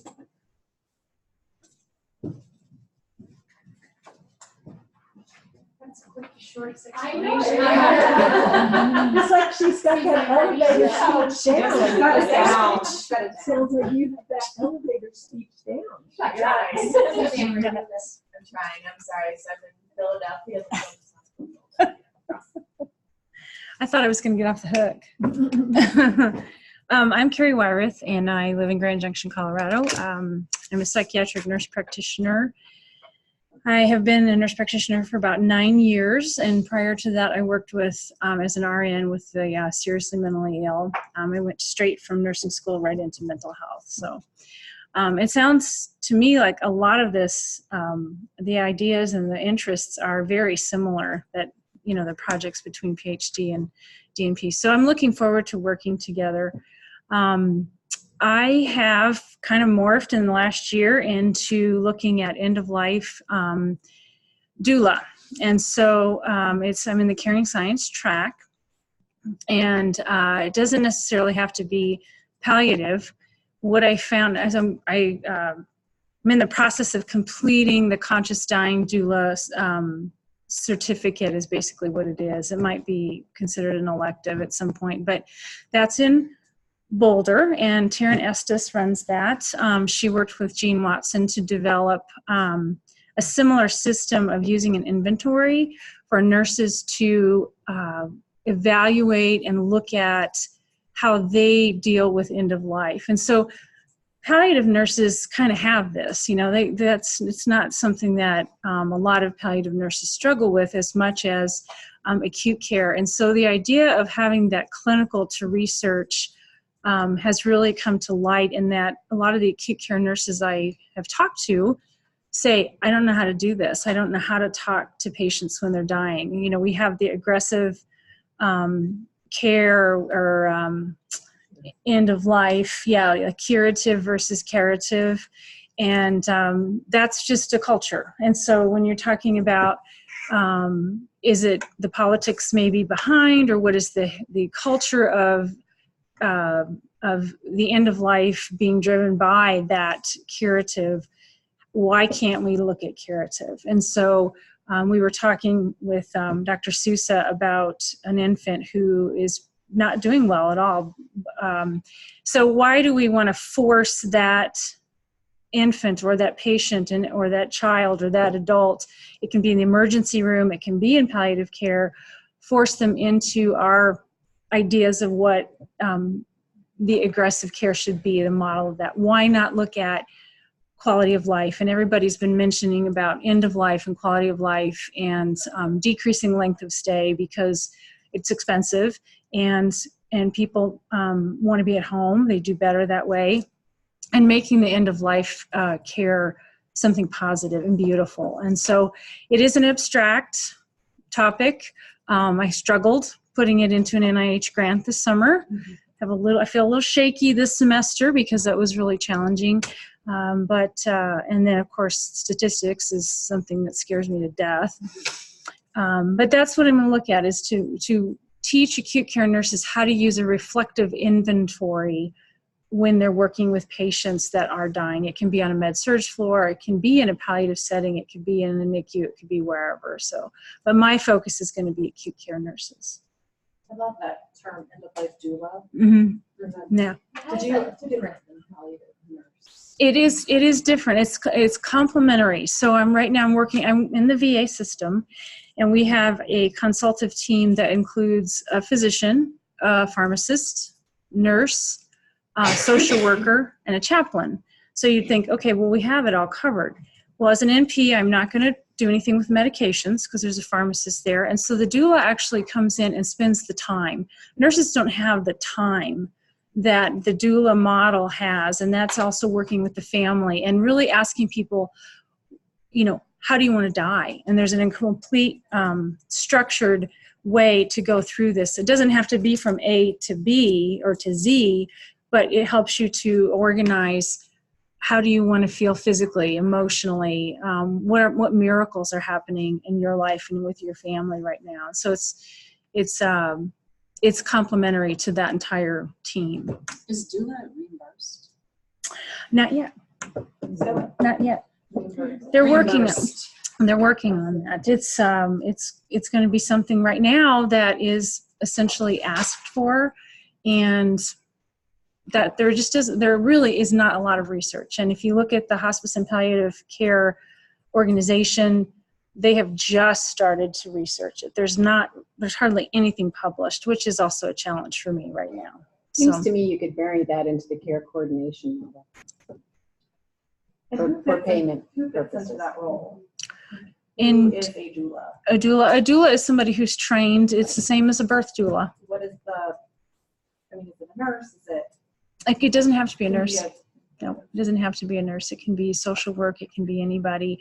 But I think it needs to be brought into nursing more formally. Well, it's not just the time, it's the skill and the attitudes that you have about death. Because even in the NICU where we see death often, which nurses, handle that the best and who really support the family. And I think that's really interesting. Yeah. And palliative care, we have one lead APN who is liberal, and then we have a physician. They're our palliative care team for the entire children's hospital, and that's it. And they consult, and they're not always available. So very, very limited. So resources. Yep. So my goal is to really study this the rest of my life and bring it in, because it's just the most beautiful, moving.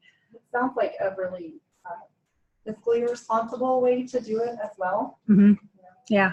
I think and this is an assumption, but I would hope that the psychological health will be a huge part of it too, like the person being able to have the conversation with them about what their fears are. Right. So it's patient and nurse, and so I had to make a decision that I'm going to focus on nurse for dissertation, but I do want to bring it into both sides. So I think it would be a really just coming from acute care my entire career, we see a lot more, I would say, in the last few years of patients who've had pulmonary hypertension that run their course and are on 50 liters and we're stuck. What do you do? And so we are at a point now where even when I was away from the bedside, I would go back to the bedside with my nurses because it's such a hard thing to understand and wrap your mind around. This guy's talking to me now, but then when they start, you know, it's their choice for Versed and we start working that kind of thing. But how does they have to walk out of that room as the nurse? Right. And so I never wanted one of the nurses I worked with to go in there and have to do that on their own because they just have never been trained. Right, yeah. To do that unless you're specialized in palliative care. Right, Yeah, and there's right. select few people who are really, really good at that and comfortable with it. And I remember in my bachelor's at TCU, I had an unbelievable death and dying sociology course. The professor was amazing, but it was an elective. I didn't have to take it. And I learned so much from that class about end of life, Alzheimer's and dementia, and that was like early 2000s, was just really starting to really get on people's radars more and more about the safety of bringing those people into adult children's homes for adult children to take care of them, you know. And I just remember that class so much, and it molded me to be able to have some of those conversations, but it also came naturally to me and has never been something that's been uncomfortable, but I know, you know, not everybody's like that. Every once in a while you get Consistency and clarity from the interdisciplinary team, especially when you're in an academic medical center where you have residents, LIPs, nurses. Everybody's talking to the family in a different way. The curative versus curative, like you're saying. Yeah. And you need someone there to advocate and kind of help translate and make sure everybody's on the same page with what we're saying to this family, because we don't always fully disclose quality of life, Right. especially in kids, I think, for sure. And it sounds like just, empowering the patient to have the death they want. Right. That's Exactly. super powerful. And My friend faith. that died recently, and the death, her death was so beautiful, just the way what she created, that space. Yep. You know, We're almost down in here, yeah. So We're finishing a class and then you're gonna come in in about 5 minutes. 2 minutes, yeah. We have to wait 2 minutes. Okay, thank you. Thanks. You have things to say? But we can meet right outside the door if you have other questions, comments for each other, or any questions for Peggy and I. We'll just do that. So Stasha, we're gonna close down Zoom though. Okay. Okay, is that all right? Yeah. All right, so we'll see you tomorrow, okay? Okay. Thank you. Bye. Bye. So if I just If you leave them, end the meeting, yeah, then and then it's just gonna take a while. Yep.